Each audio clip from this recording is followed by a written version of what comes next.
Vamos lá, voltando aqui, ó. Estamos resolvendo esse problema genérico, generalizado de funções sobrejetoras. Aí estão vendo que a estratégia é fazer o...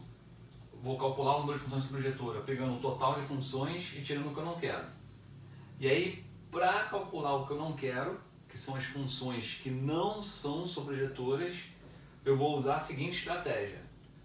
A gente vai estar eu sempre vou escolher elementos para não receber flecha, que é assim que eu garanto que a função não é sobrejetora. Vou escolher elementos de B, até bom deixar aqui, né? Elementos de B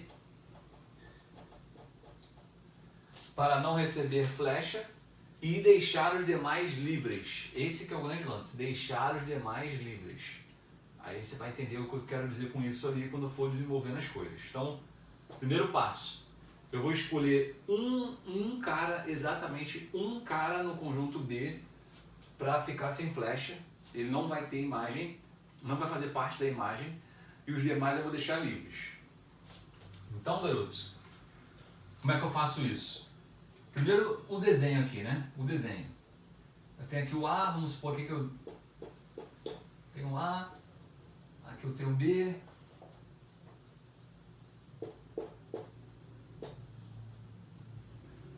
Estou fazendo um exemplo aqui com N 1, 2, 3, 4, 5, 6 e o M,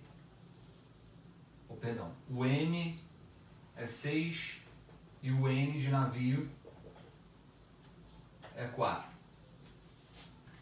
Então eu vou escolher um camarada do conjunto B para não receber flecha. Vamos supor que seja esse cara aqui. Para fora ele. Então de quantas formas eu posso escolher esse cara? Dos 4 elementos que eu tenho que escolher um. Ou de outras palavras, N escolhe um. É a escolha do cara sem flecha no conjunto B. E agora no que sobrou, o que sobrou aqui? Sobrou um conjunto com N menos 1 elementos aqui no B e eu não mexi no A, né? Continua com M igual a 6. E agora o que eu estou dizendo aqui, no resto que sobra eu faço o que eu quiser. Eu deixo os demais livres. Isso eu sei resolver, né? Eu não conseguiria chegar aí no que sobrou, por exemplo. Eu não conseguiria chegar agora no que sobrou e querer obrigar que eu preenchesse os 3 caras que sobraram. Por que eu não consigo fazer isso? Porque se eu conseguisse fazer isso, se eu conseguisse ter certeza de obrigar, né? Certeza da resolução do problema, que eu consigo obrigar todo mundo a ser preenchido, isso seria justamente o problema das funções sobrejetoras, né? Como é que eu monto uma função sobrejetora? É quando eu olho lá para o contradomínio e consigo preencher todo mundo. Então, se eu soubesse resolver esse problema de preencher todo mundo, eu já saberia resolver o problema genérico. Só que eu não sei fazer esse problema. Então, o que eu sei fazer é agora escolher esse cara para garantir que ele não vai receber flecha, e no que sobrar eu não tenho nenhum controle. Eu monto funções agora de qualquer jeito. Isso eu sei fazer. Como é que você monta a função de qualquer jeito? É dessa forma aqui. É o número de elementos da direita elevado ao número de elementos da esquerda. Ou seja, sobraram aqui N menos 1 elementos, então vai ser N menos 1 elevado a M. Na esquerda tem M ainda. Então, isso é o número de modos da gente garantir que tem um cara fora da imagem e no resto deixar livre. Agora repara que justamente pelo fato de deixar o resto livre, é por isso que eu tenho que pensar em princípio da inclusão e exclusão. Observe que como eu deixei os outros livres, assim como já aconteceu em coisas anteriores aí quando eu falei de inclusão e exclusão, pode ter acontecido de ter ficado 2 caras livres, por exemplo. Vamos supor que esse cara eu controlei e falei, ele vai ficar sem flecha, e na hora que eu fiz o resto, por acaso, esse aqui também ficou sem flecha. Poderia ter acontecido isso. O que está com a X preto eu controlei. Ele não vai receber flecha. Só que na hora que eu fiz aqui os demais livres, na hora que eu montei as funções que sobraram, pode ter acontecido do verde também ter ficado sem flecha. Certo? Só que poderia ter acontecido o contrário, né? Na hora que eu escolhi esse um cara que ia ficar sem flecha com certeza, poderia ter sido de cima. E na hora que eu montei as demais funções de maneira livre, poderia ter acontecido do de baixo, o último, ter ficado sem flecha. Observe que essa configuração em que o primeiro e o último lá do conjunto B ficaram sem flecha, ela está se repetindo quando eu fiz essa conta aqui. Porque ela pode ter aparecido comigo controlando o de baixo e depois aparecendo de cima sem flecha, ou o contrário, eu controlando o de cima e depois no de baixo ter aparecido sem flecha. É aí que gera a necessidade, que a gente já viu no capítulo anterior, nas palhinhas sobre inclusão e exclusão, número de elementos da união, que foi até o vídeo do Felipe, e também dos outros vídeos que eu fiz. É aí que a gente tem que fazer inclusão e exclusão. Eu vou ter que continuar o processo agora aqui, com a próxima etapa, que seria garantir que 2 estão sem flecha e os demais deixarem livres. Aí isso vai gerar um problema no caso de 3. Eu vou ter que garantir que 3 estão sem flecha e deixar os demais livres. E assim vou indo. E pelo princípio da inclusão e exclusão, a resposta vai ser esse negócio, menos o de 2, mais o de 3, menos o de 4, mais o de 5 e assim vai, até completar tudo. Aí, vamos lá. Dá uma pausa aí, se você quiser copiar. Já foi. E agora vamos continuar. Ó.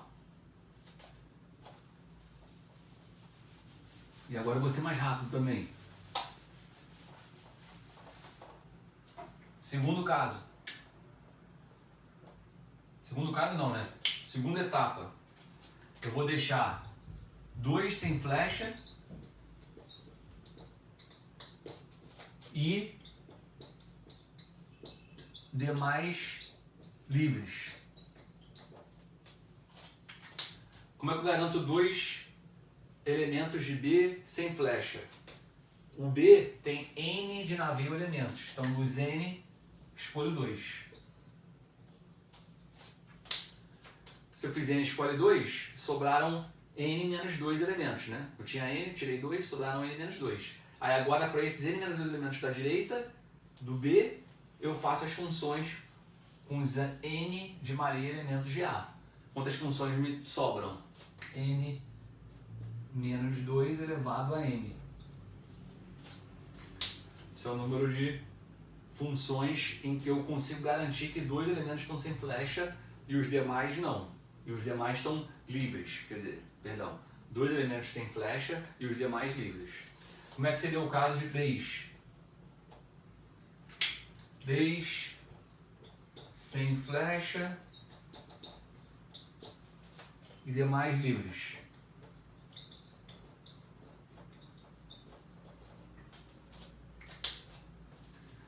Isso aí vai ser, escolho os 3 que vão ficar sem flechas, N escolhe 3, aí vão sobrar N menos 3 elementos, aí vai ficar aqui N menos 3 elevado a M. E assim vai indo, né? A gente vai até o caso de N menos 1 elementos sem flecha, né? Você vê aqui, ó, deixei primeiro um cara sem flecha, agora deixei 2 caras sem flecha, agora deixei 3 caras sem flecha. Eu posso deixar no máximo N menos 1 caras sem flecha, né? Porque alguém tem que receber flecha pelo menos, né? Mas é só pra gente seguir agora essa lei de formação. Então, de novo uma pausa para você copiar. Copia aí. A resposta vai ser a seguinte, ó. Olha só o que está acontecendo. Copiou? Copiou? Foi? Ó.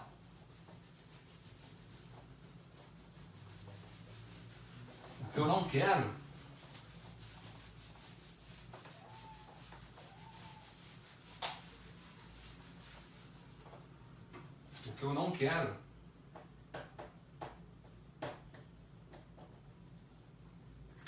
é assim, pelo princípio da inclusão e exclusão, é N escolhe 1, N menos 1 elevado a N.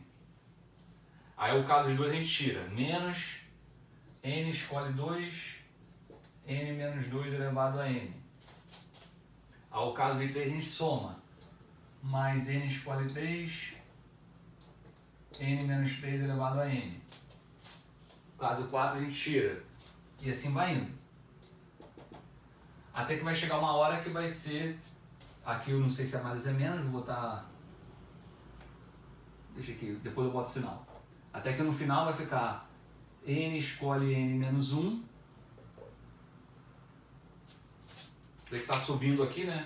1, 2, 3, até n menos 1, e aqui esse vai estar diminuindo, n menos 1, n menos 2, n menos 3, até que vai ficar n menos n menos 1, vai sobrar isso aqui, n menos n menos 1, isso aqui dá 1, até que vai sobrar aqui 1 elevado a m.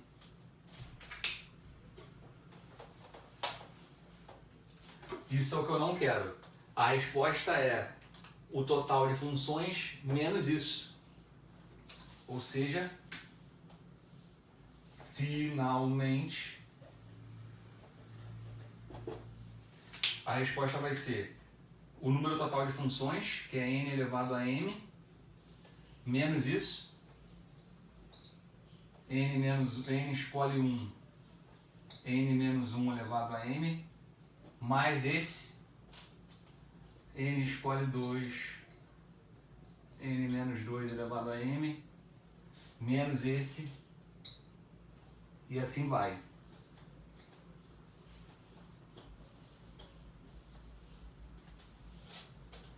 E assim vai. Aí observe que dá pra gente escrever isso tudo, assim também como normalmente é comum quando você usa o princípio da inclusão e exclusão, dá pra escrever isso tudo com uma fórmula só, final, fechada. Esse cara não parece estar igual aos outros, mas ele tá. A gente pode pensar aqui, ó, malandramente, tem n escolhe 1, n escolhe 2, n escolhe 3, posso pensar malandramente aqui num n escolhe 0, ó. Que não muda nada, que n escolhe 0 é 1, né? Mas eu tenho aqui um n escolhe 0 disfarçado. Então tem como a gente escrever isso aqui com uma fórmula só final em função do somatório. Qual é a cara do somatório? Você tem n escolhe, aqui por exemplo, tá n escolhe 1, aí aqui aparece n menos 1 elevado a m. Tem aqui o n escolhe 2 e aqui aparece n menos 2. Esse que está com 0, aqui eu não tirei nada, porque é n menos 0.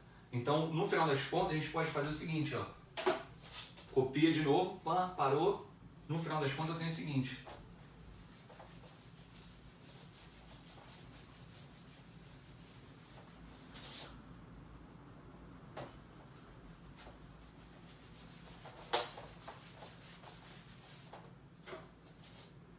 Resposta final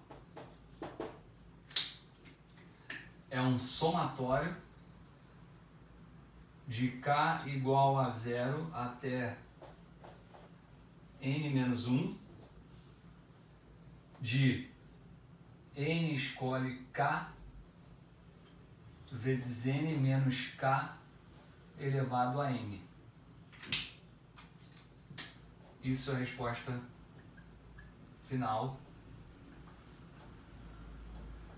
para esse caso. E repara que está faltando um negocinho que o sinal fica alternando, né? Eu já falei também sobre isso. Quando o sinal fica alternando, é porque tem aqui um menos 1 elevado ao k. Quando o k é par, fica mais. Quando o k é ímpar, ficou menos. Então, tem um menos 1 elevado a k.